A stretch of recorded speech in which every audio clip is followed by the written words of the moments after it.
రేవంత్ పాలనలో ఆటో డ్రైవర్లను పట్టించుకునేవారే లేరని మాజీ మంత్రి ప్రశాంత్ రెడ్డి ఎమ్మెల్సీ దాసోజు శ్రవణ్ మండిపడ్డారు. 161 మంది ఆటో డ్రైవర్ల ఆత్మహత్యలకు ప్రభుత్వ నిర్లక్ష్యమే కారణమని దుయ్యబట్టారు.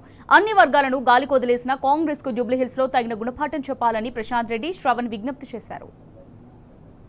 ఇవాళ ఏది కూడా ఆటో కార్మికులకు చేయకుండా ఆటోలు నడిపించుకునే వారి బతుకులు ఛిద్రమయ్యే విధంగా ఇవాళ ఈ ప్రభుత్వం వ్యవహారం చేసింది. 161 మంది ఆత్మహత్యలు చేసుకొని చనిపోయినారు. మరి వాళ్ళ సంగతి వాళ్ళకు ₹1 కూడా ఇప్పటికి ఇవ్వలేదు. 5 లక్షలు ఇస్తామని చెప్పినారు, ఇప్పటికీ ₹1 లేదు. ఇట్లా రేవంత్ రెడ్డి అందరినీ మోసం చేసినట్టు, ఈ తెలంగాణ ప్రజల్ని ప్రతి ఒక్క వర్గాన్ని మోసం చేసినట్టు ఈ ఆటో వాళ్ళని కూడా మోసం చేసినాడు.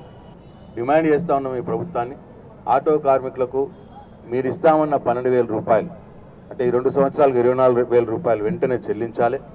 వాళ్ళకి కట్టిస్తామన్న ఆటో నగర్ కట్టియాలి, సంక్షేమ బోర్డు ఏర్పాటు చేయాలి వాళ్ళకి తొందరగా ఇమీడియట్గా. అట్లనే చనిపోయిన వారికి ₹10 లక్షల ఎక్స్గ్రేషియా వెంటనే చెల్లించాలని చెప్పి డిమాండ్ చేస్తూ ఉన్నాం. ఈ ప్రభుత్వం పైన ఆటో కార్మికుల పక్షాన నిర్బంధమైనటువంటి ఒక రాజీ లేని పోరాటం చేస్తాం. ఏం మాటలు చెప్పిండండి రేవంత్ రెడ్డి? చెట్ల మీద ఇస్తార్లు కొట్టినట్టు బైరూపుల మాటలని చెప్పిండు. నేను చాలాలని మాఫీ చేస్తానని అనడాలు లేదో చెప్పి ఇవాళ చాలాల మాఫీ దేవుడెరుగు. కొత్త చాలాలు వేసి నెలకు ₹3,000 ₹4,000 ఇవాళ వాళ్ళ దగ్గర దోచుక తింటుందంటే దోపిడిదారా, మానవత్వం ఉన్న పరిపాలకుల ఇటువంటి యొక్క సన్నాసులు మళ్ళీ వచ్చి జూబ్లీ సెలక్షన్లో మాకు ఓటేయండి అని చెప్పని తిరుగుతూ ఉన్నారు. కేసీఆర్ గారి హయాంలో ఒకటి గుర్తు చేసుకోవాలా, అసంఘటిత కార్మికులందరికీ కూడా ₹5 లక్షల బీమా కల్పించింది. దాన్ని కూడా అమలు చేయట్లేడు. చనిపోయినటువంటి 161 మందికి అయితే రావాలి కదా, అది కూడా రాలేదు.